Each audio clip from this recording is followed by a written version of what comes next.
Rádio e TV Brasil Espírita, iluminando consciências.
Geboren werden, sterben, wiedergeboren werden und unendlich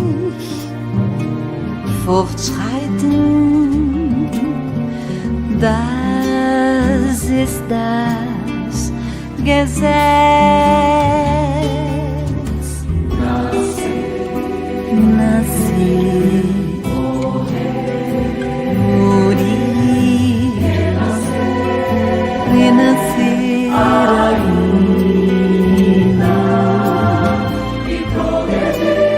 e progressar sempre.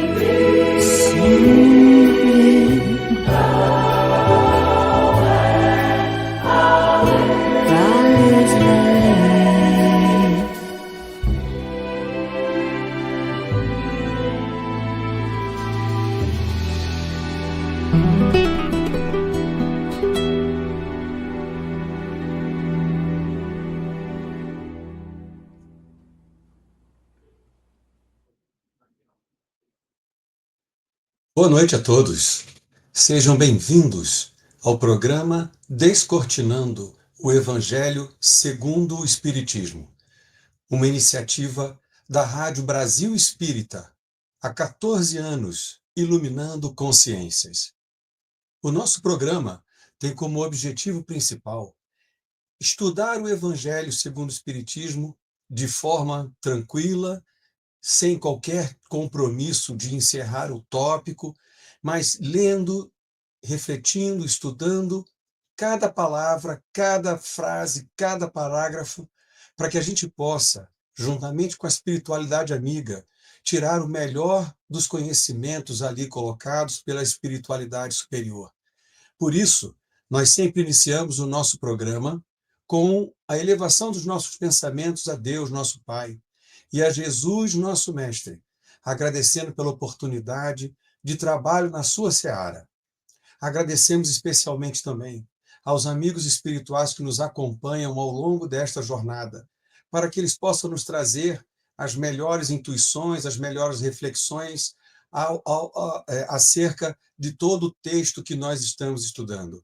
Por isso, você é nosso convidado nesta noite, para que juntos possamos elevar os nossos sentimentos e encontrar as consolações, a fé e a força para realizarmos a tão desejada reforma íntima rumo à nossa elevação espiritual. O capítulo que nós estamos estudando atualmente é justamente o capítulo 8º do Evangelho segundo o Espiritismo, que tem como título Bem-aventurados os que têm puro o coração. Os capítulos do Evangelho são sempre divididos, basicamente, em duas partes.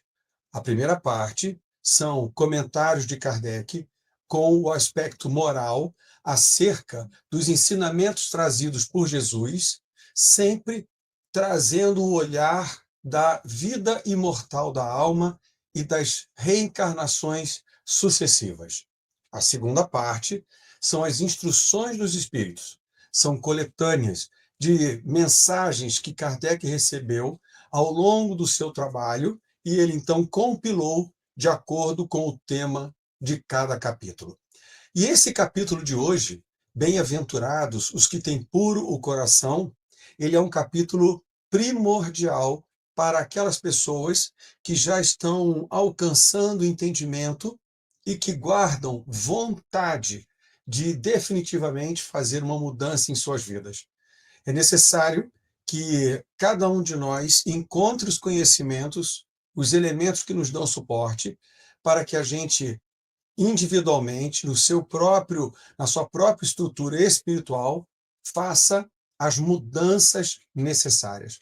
Lembramos sempre que Deus nos criou simples e ignorantes, mas todos destinados à perfeição, dotados de razão, da inteligência e do livre-arbítrio com responsabilidade dos nossos atos, para que neste ambiente universal a gente possa fazer o aprimoramento próprio.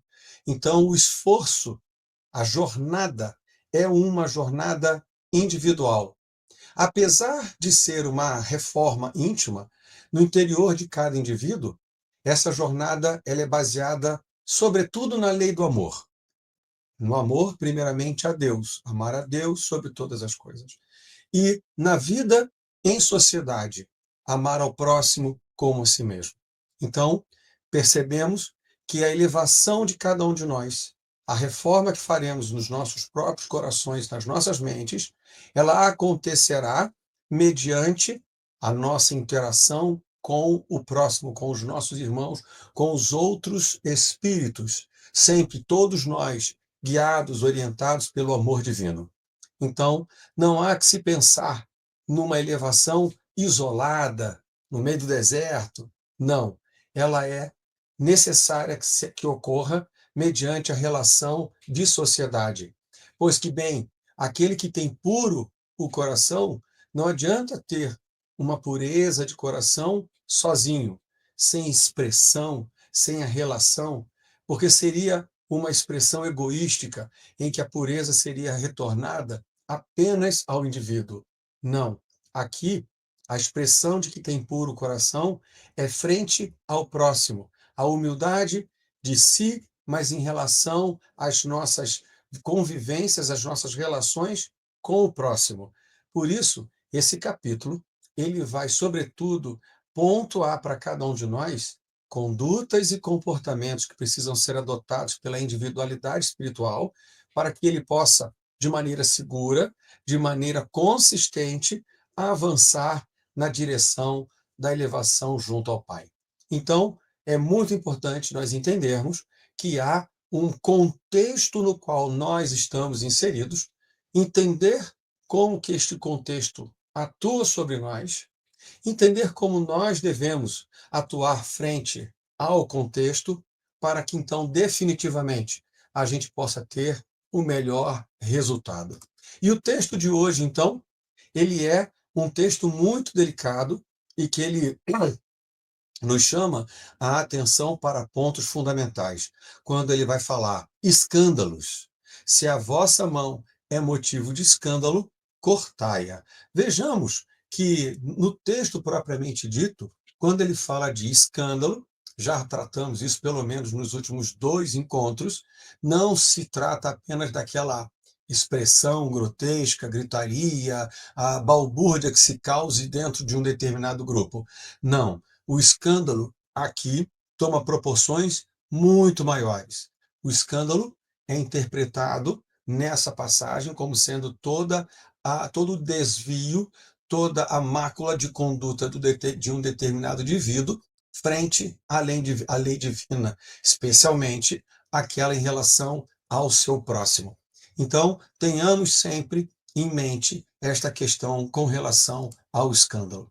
O texto no item 14, ele vai nos dizer o seguinte, ele vai ressaltar uma passagem do Evangelho dizendo, é necessário que o escândalo venha.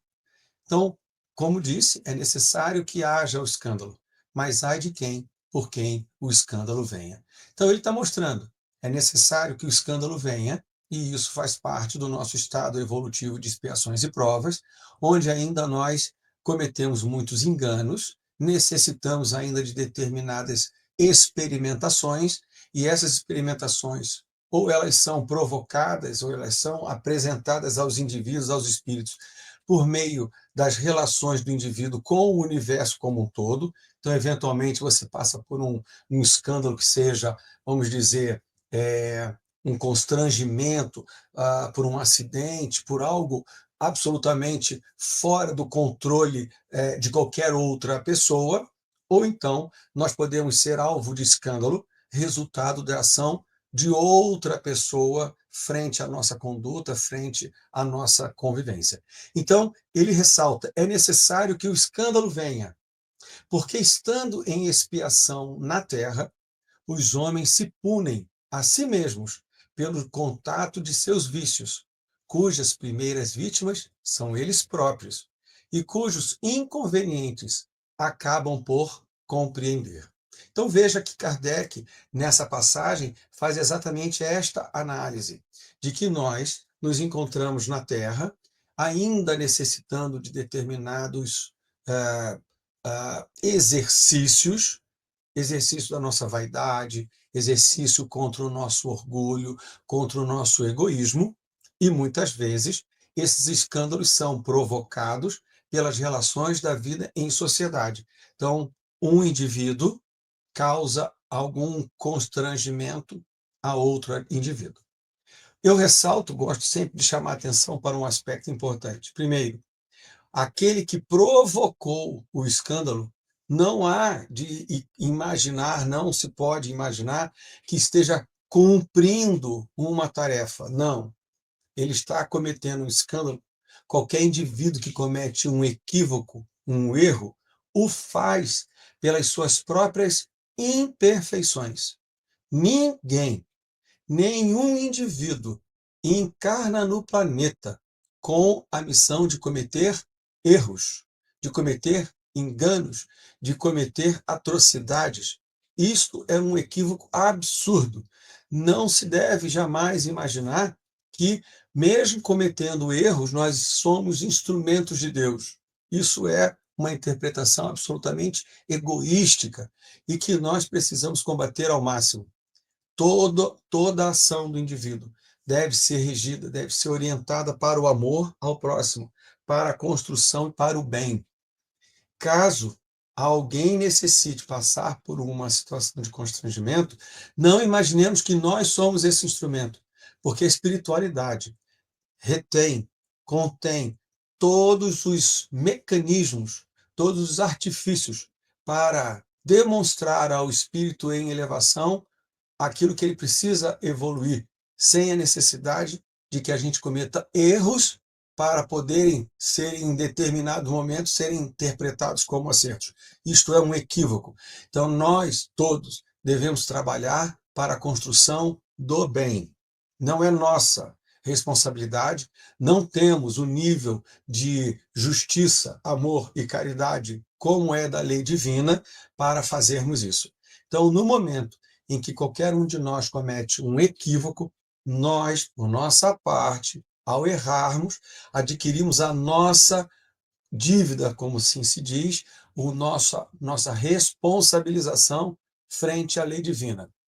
O indivíduo que está sendo alvo dos nossos enganos, ele tem o processo dele, ele apresenta as suas contas diretamente com a sua própria consciência, tanto quanto nós apresentaremos as nossas contas frente à nossa consciência perante a perfeição divina. Então, esse ponto é fundamental, deixar ele bem claro, para que não haja qualquer tipo de interpretação equivocada. Porém, há de se compreender, como diz aqui o texto de Kardec, que a vida em sociedade, pela grande quantidade de tumultos, ela também acaba servindo como instrumento de regulação do comportamento do indivíduo dentro da sociedade. Isso, sem dúvida nenhuma, acontece, não como objetivo do indivíduo, do espírito inferior e imperfeito, mas sim como um aproveitamento da justiça e da grandeza da providência divina, que tem a habilidade, a capacidade de mensurar, ajustar e compatibilizar as ações de um indivíduo frente ao outro, de tal maneira que um possa também ajudar a elevação dos espíritos. Então, como ele diz aqui, é necessário que o escândalo venha, porque estando expiação na terra, os homens se punem a si mesmos pelos contatos de seus vícios. Então, os nossos vícios acabam sendo punições uns para com os outros, cujas primeiras vítimas são eles próprios. Então, nós pagamos pelos nossos próprios equívocos, nós somos vítimas de nós mesmos, e cujos inconvenientes acabam por compreender. Então, na medida em que a gente convive e vai vendo e aprendendo em sociedade os resultados dos equívocos que nós cometemos, é natural que a maturidade se desenvolva, a percepção se estabeleça e que cada um de nós seja capaz de identificar o que precisa corrigir frente aos vícios que nós mesmos ainda guardamos, ok? Quando estiverem cansados de sofrer devido ao mal, procurarão remédio no bem. Então, o texto aqui, vamos até deixar ele maximizado, ele é importante, porque chega uma hora que o indivíduo fica cansado de sofrer. Então, quando estiverem cansados de sofrer devido ao mal, procurarão o bem. Então, vejam que o mal, ele esgota, ele destrói as energias, as forças, ele desvia o foco. Quando nós estamos na direção do bem, nós somos renovados em ânimo, em força, em fé, para persistirmos na direção do bem. Mas no momento em que nós nos acompliciamos, nos relacionamos com o mal, isso então acaba sendo para nós uma degradação das nossas forças, das nossas energias. Isso traz um cansaço, um desgaste e que vai levar à nossa exaustão. O mal, ele nunca supre nada de bom para o indivíduo. Tem uma frase que eu gosto muito que diz assim: não existe uma maneira certa de fazer uma coisa errada. Uma coisa errada é sempre errada. Mesmo que quando ela é feita cuidadosamente, ela é errada. Uma coisa certa é sempre certa. Então não há que se preocupar em que fazer da maneira certa uma coisa certa. Ela já é certa na sua origem, na sua concepção. Uma coisa errada já é errada na sua origem, na sua concepção. Não existe uma maneira certa de fazer uma coisa errada. Logo, cedo ou tarde, o indivíduo vai se deparar com o erro, com o equívoco propriamente dito. Então, não tente buscar mecanismos subterfúgios, artimanhas, não vai dar certo. Só o bem prevalece. O mal é temporário, o mal é transitório. No entanto, essa transitoriedade, ela, quando o indivíduo se enreda e se emaranha nas teias do mal, ele muitas vezes guarda a sensação de que não vai conseguir sair desta condição, tendo uma projeção equivocada e limitada das suas percepções do universo, de que aquele mal é eterno, quando não é. O mal é temporário. As pessoas às vezes me perguntam: existem demônios? Eu digo: não, não existem demônios. Os demônios são transitórios, são espíritos que estão temporariamente caminhando pela senda do mal. Mas, André, existem anjos? Eu digo: existem anjos. Os espíritos puros, quando chegam à pureza, eles não decaem. Mas o anjo decaído, não existe anjo decaído. O que existe é indivíduo que não tinha, de fato, evoluído. Os anjos são anjos, a pureza é determinada. O indivíduo que alcança um determinado nível de elevação, ele jamais regride. Como imaginar um espírito puro regredir? Não existe. Então, os anjos, os espíritos puros, os espíritos elevados, esses existem e jamais o deixarão de ser. Porque se o deixarem de ser é porque nunca foram. Então, o espírito puro é puro de verdade. Esse é o nosso verdadeiro anjo da guarda que nos protege, nos ampara, nos inspira e nos guia. Os espíritos inferiores transitórios, que nós não fomos pela ignorância e pela nossa simplicidade da razão. No entanto, estamos caminhando e à medida em que nós, como diz o texto, vamos nos cansando da renitência, da persistência no mal, um dia a gente procura remédio no bem. Uma vez que encontra remédio no bem, encontra a cura, porque não é um remédio temporário, é um remédio que cura definitivamente. Quem está curado não fica mais doente quando se fala da elevação espiritual. O corpo, a carne, ela fica doente, ou eu mesmo hoje estou gripado, com voz rouca, daqui a pouco estou com a voz boa novamente, daqui a pouco. A transitoriedade na matéria, essa daí é indiscutível.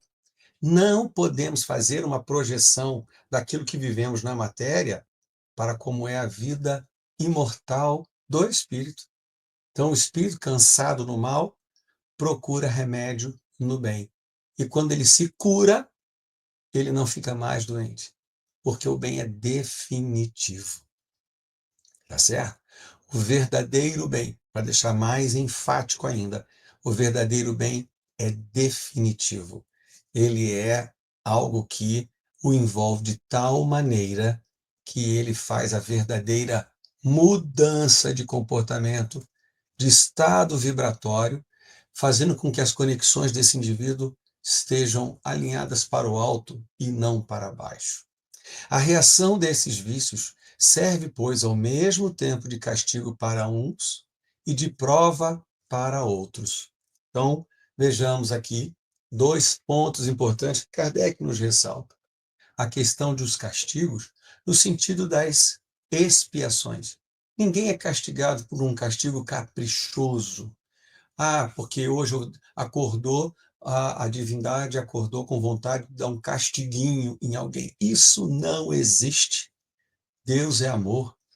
Então, nós passamos por castigos como sendo retorno dos nossos equívocos, ações que cometemos fora da lei divina, que precisam ter os seus elementos ressaltados e os nossos comportamentos precisam ser trabalhados para que não voltem a cometer os mesmos equívocos. Daí os chamados castigos.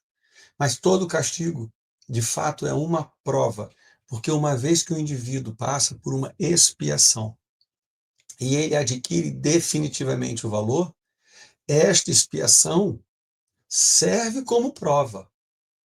Não toda prova é uma expiação, mas toda expiação é uma prova.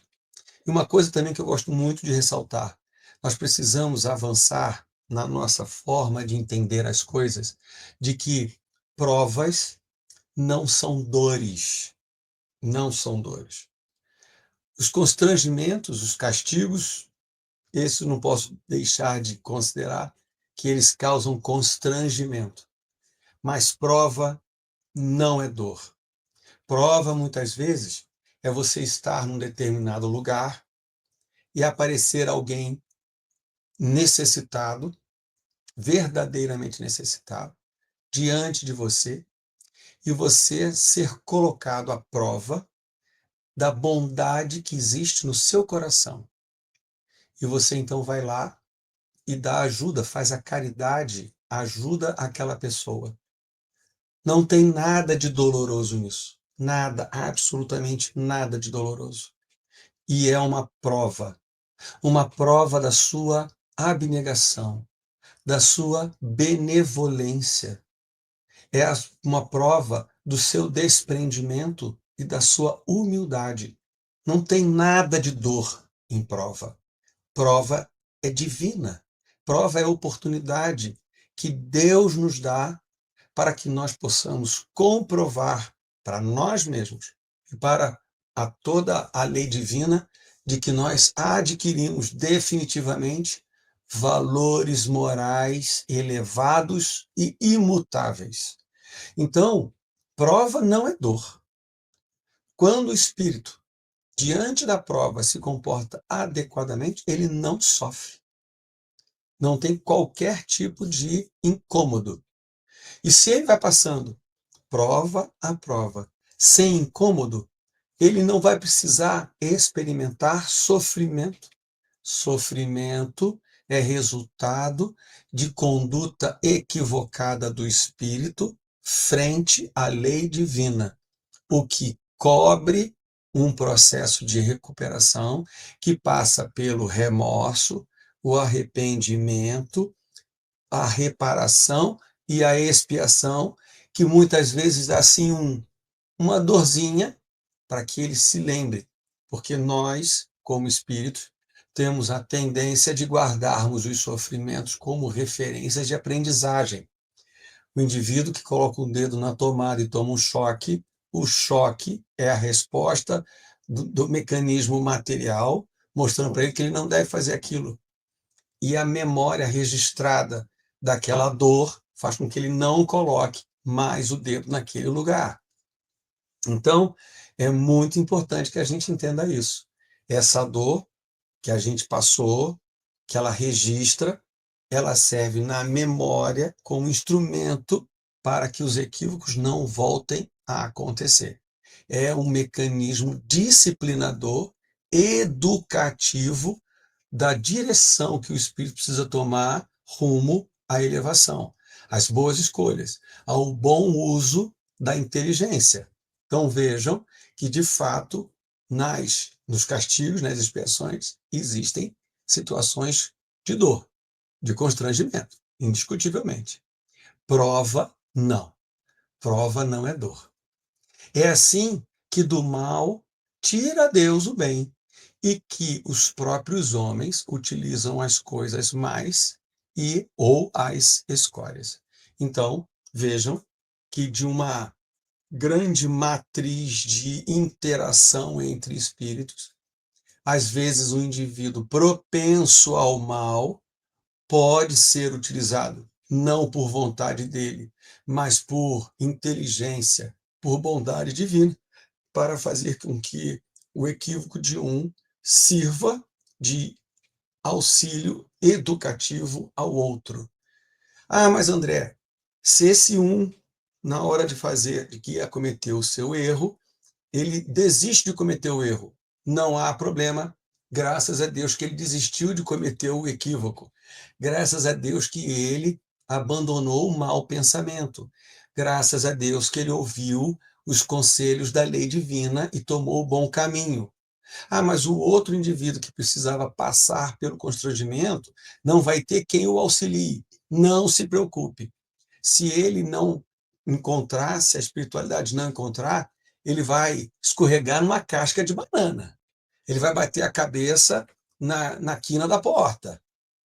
Não precisa de ninguém para fazer com que ele tenha o despertamento.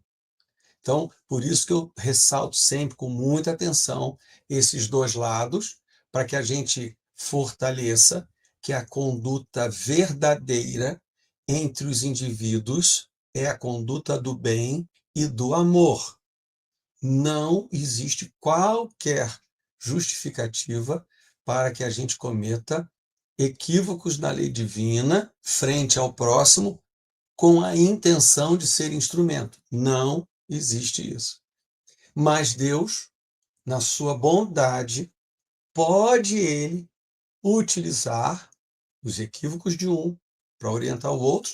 Isso quem sabe dimensionar, dosar, ajustar é Deus. Não somos nós. Tá certo? Então deixamos isso bem claro.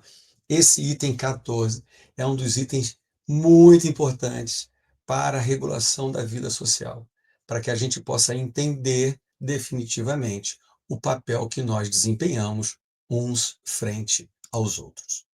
O texto, então, no 15, ele continua da seguinte forma: sendo assim, dirão, o mal é necessário e durará sempre, porquanto, se desaparecesse, Deus se veria privado de um poderoso meio de corrigir os culpados. Vejam que é uma colocação retórica, reflexiva, não é uma afirmação.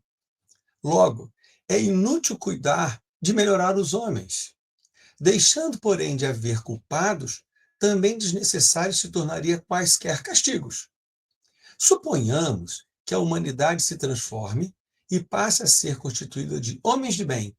Nenhum pensará em fazer mal ao seu próximo, e todos serão ditosos por serem bons. Então vejam que no item 15, Kardec, então, ele faz um exagero, uma hipérbole, um exagero do raciocínio, levando ao extremo, como eu acabei de comentar, para nos levar a uma reflexão, como quase que levando a gente a uma suposição de que o mal é necessário, de que a gente precisa ser mal. Não que seja uma necessidade, mas que precisa ser mal. E aí ele vai continuar o texto da seguinte maneira: tal a condição dos mundos elevados, donde já o mal foi banido, tal virá a ser a da terra, quando houver progredido bastante. No entanto, ao mesmo tempo que alguns mundos se adiantam, outros se formam, povoados de espíritos primitivos, e que, além disso, servem de habitação, de exílio e de instância expiatória a espíritos imperfeitos, rebeldes, obstinados no mal, expulsos de mundos que se tornaram felizes. Então, olha que texto maravilhoso. Ele mostra no primeiro parágrafo uma interpretação que seria a interpretação equivocada e mostra. Ora, então, se o mundo virasse todo mundo, no final do texto anterior, se todo mundo ficasse bem, como seria? Seria ótimo, seria um mundo elevado. E é para onde a Terra está destinada. Nós estamos no meio da transição planetária para a regeneração. Ela não vai começar, não. Ela já começou. Alguns elementos, até, vamos dizer, estatísticos, que diz o seguinte: nos mundos inferiores, o período de encarnação é curta. O período é curto. Nos mundos superiores, o período de encarnação é mais longo. Ora, há 100 anos atrás, a expectativa de vida era de 50 anos. Hoje, a expectativa de vida é em torno de 90. Então, vejamos que nós já estamos vivendo mais. Os espíritos encarnados hoje, que estão tendo a experiência em quantidade de espíritos entre 70 e 90 anos, é muito maior do que há 100 anos atrás. Ou seja, este padrão de experiência de 70 a 90 anos é quase que, poderíamos dizer, um desafio novo de uma nova geração, de uma nova população no planeta. E que nós precisamos entender os desafios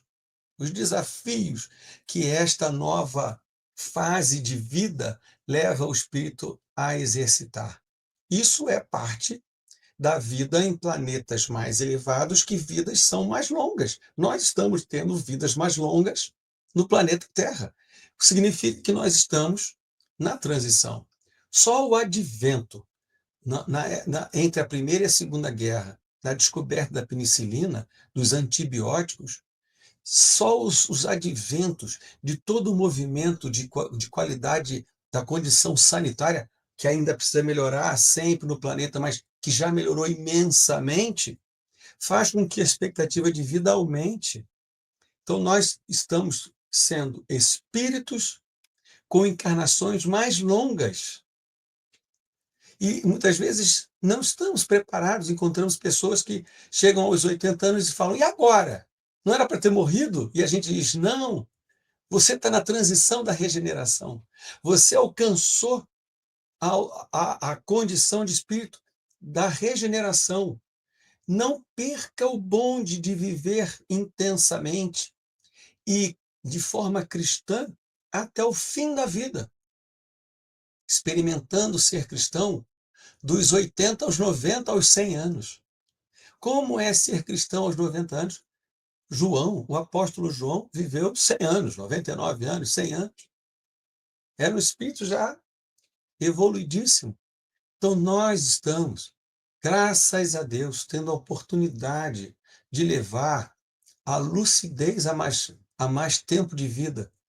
Quando nós abandonamos, por uma série de opções e escolhas, o mal de Alzheimer, a senilidade e tudo mais, toma posse da nossa mente.